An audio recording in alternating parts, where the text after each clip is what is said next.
Pada awal abad ke-20, Korea, sebuah kerajaan kuno yang telah berdiri selama ribuan tahun, menghadapi ancaman eksistensial dari Jepang yang sedang bangkit. Setelah restorasi Meiji 1868, Jepang bertransformasi dari masyarakat feodal menjadi kekuatan industrial dan militer modern. Kemenangan mereka dalam Perang Sino-Jepang 1894 sampai 1895 dan Perang Russo-Jepang 1904 sampai 1905 menegaskan ambisi imperial mereka untuk mendominasi Asia Timur. Korea, dengan posisi strategisnya di antara Tiongkok dan Rusia, menjadi target utama untuk mengamankan sumber daya dan jalur perdagangan. Penjajahan yang dimulai pada 1905 membawa 35 tahun penderitaan, penindasan budaya, eksploitasi ekonomi, dan pelanggaran hak asasi manusia yang mengerikan, seperti penggunaan wanita penghibur untuk militer Jepang. Ini adalah kisah tragis tentang kehilangan kedaulatan Korea, perjuangan rakyatnya, dan luka sejarah yang masih terasa hingga kini.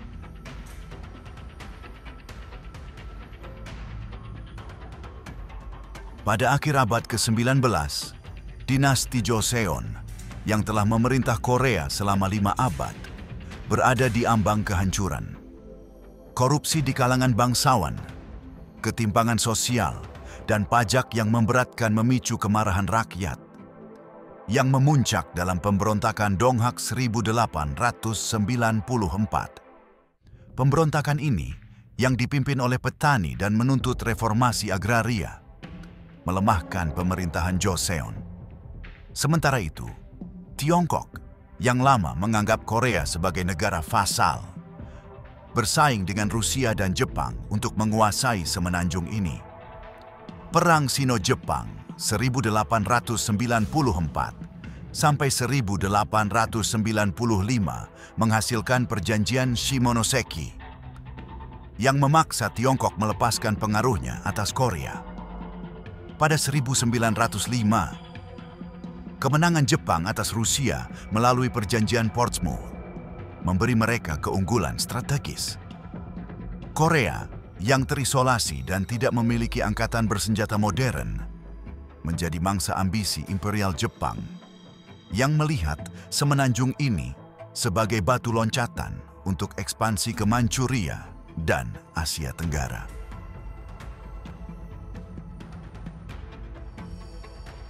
Pada 17 November 1905, Jepang mengambil langkah besar menuju penjajahan dengan memaksakan perjanjian Eulsa. Di bawah ancaman militer, Ito Hirobumi, seorang negarawan Jepang, memaksa 5 menteri Korea menandatangani perjanjian ini di Istana Gyeongbokgung. Perjanjian ini menghapus hak diplomasi Korea, menempatkan urusan luar negeri di bawah kendali Jepang. Kaisar Gojong yang menolak meratifikasi perjanjian mengirim utusan rahasia ke Konferensi Den Haag 1907 untuk memprotes, tetapi dunia internasional mengabaikan seruannya. Jepang menempatkan Residen Jenderal di Seoul untuk mengawasi pemerintahan, menandai hilangnya kedaulatan Korea di panggung dunia. Rakyat Korea yang melihat perjanjian ini sebagai pengkhianatan mulai mempersiapkan perlawanan meskipun dihadapkan pada kekuatan militer Jepang yang jauh lebih unggul.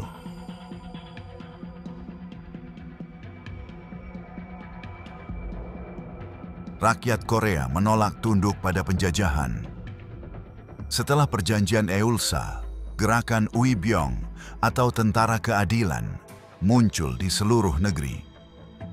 Dipimpin oleh tokoh seperti Min Yong-hwan, seorang pejabat tinggi yang bunuh diri pada 1905 sebagai protes terhadap perjanjian tersebut. Uibyong terdiri dari petani, cendekiawan, dan mantan tentara Joseon. Mereka melancarkan perang gerilya di pegunungan, menggunakan senjata sederhana seperti tombak pedang, dan senapan tua melawan militer Jepang yang modern. Meskipun menghadapi kekalahan berulang, Uibyong berhasil mengganggu operasi Jepang di wilayah pedesaan. Ribuan pejuang tewas antara 1905 sampai 1910. Tetapi semangat mereka menginspirasi generasi berikutnya untuk terus melawan. Perlawanan ini menunjukkan bahwa meski kalah secara militer, jiwa kemerdekaan Korea tetap hidup.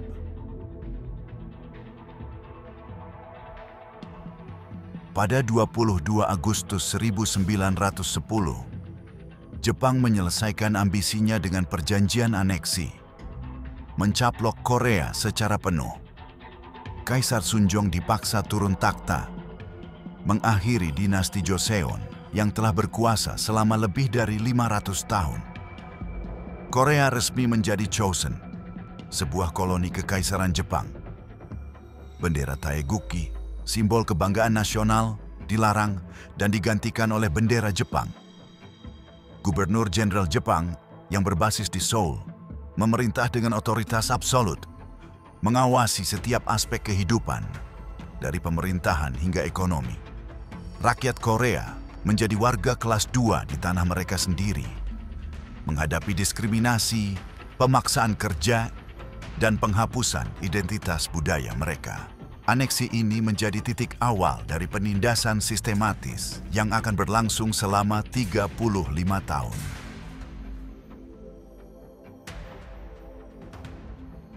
Jepang berusaha menghapus identitas Korea melalui kebijakan asimilasi yang kejam. Bahasa Korea dilarang di sekolah, kantor pemerintahan, dan media. Diganti dengan bahasa Jepang. Anak-anak Korea dipaksa belajar dalam bahasa asing. Kehilangan akses ke warisan budaya mereka. Kebijakan Soshikaime memaksa warga mengadopsi nama Jepang, merampas identitas pribadi mereka. Buku-buku sejarah, naskah kuno, dan artefak budaya Korea dibakar atau disita untuk menghapus ingatan kolektif bangsa. Istana Gyeongbokgung, simbol keagungan Joseon, diubah menjadi kantor administrasi kolonial. Warga Korea dipaksa mengikuti upacara Shinto yang bertentangan dengan tradisi Konfusianisme dan Buddha mereka, menimbulkan rasa terhina dan kehancuran harga diri yang mendalam bagi rakyat Korea. Ekonomi Korea dijarah untuk kepentingan Jepang. Tanah-tanah subur petani dirampas melalui kebijakan seperti survei tanah 1910 sampai 1918 yang mendokumentasikan kepemilikan tanah untuk dialihkan ke perusahaan dan tuan tanah Jepang. Beras yang menjadi makanan pokok Korea diekspor dalam jumlah besar ke Jepang, menyebabkan kelaparan di pedesaan. Pekerja Korea dipaksa bekerja di tambang, pabrik, dan proyek infrastruktur seperti rel kereta api dan pelabuhan dengan upah minim atau tanpa bayaran sama sekali. Selama krisis ekonomi global 1930-an, kemiskinan meluas dengan banyak keluarga Korea hidup dalam kondisi yang memprihatinkan. Eksploitasi ini tidak hanya menghancurkan perekonomian, tetapi juga semangat rakyat yang bergantung pada tanah mereka.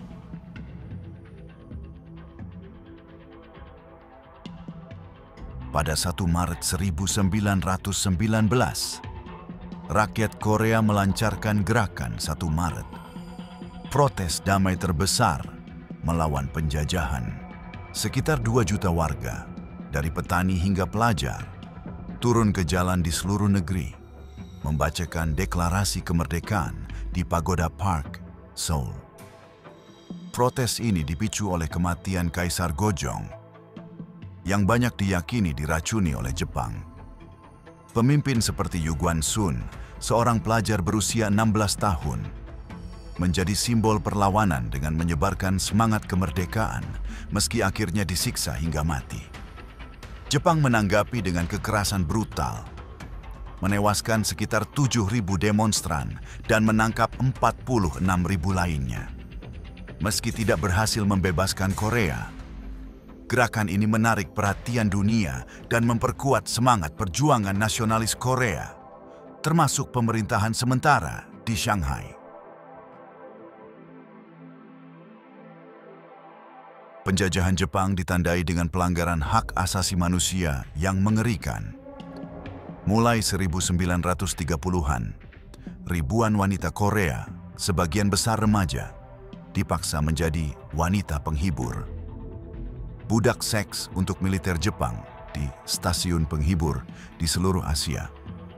Kimiko Kaneda, seorang korban, menggambarkan, "Tentara mengancam akan membunuh saya dengan pisau jika saya menolak."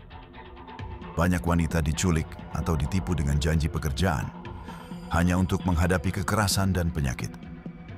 Selain itu, sekitar 700.000 warga Korea dipaksa bekerja di tambang, pabrik, dan proyek konstruksi di Jepang dan Manchuria. Kim Song-jae, seorang pekerja paksa, mengenang, "Kami bekerja 16 jam sehari tanpa cukup makanan." Penderitaan ini meninggalkan trauma kolektif yang masih memengaruhi hubungan Korea-Jepang. Dengan tuntutan kompensasi dan permintaan maaf resmi yang terus berlanjut hingga kini.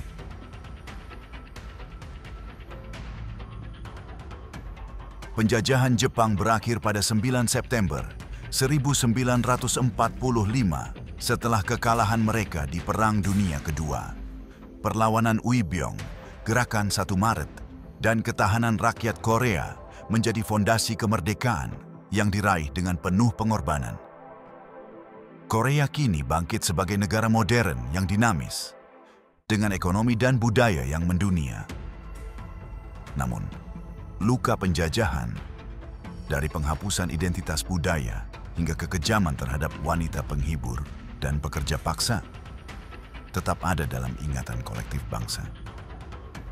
Hingga kini, isu keadilan bagi korban terus menjadi topik sensitif dalam hubungan Korea-Jepang. Sejarah ini mengajarkan bahwa kebebasan adalah hak yang harus diperjuangkan dengan darah dan air mata, dan perdamaian adalah harta yang harus dijaga oleh setiap generasi.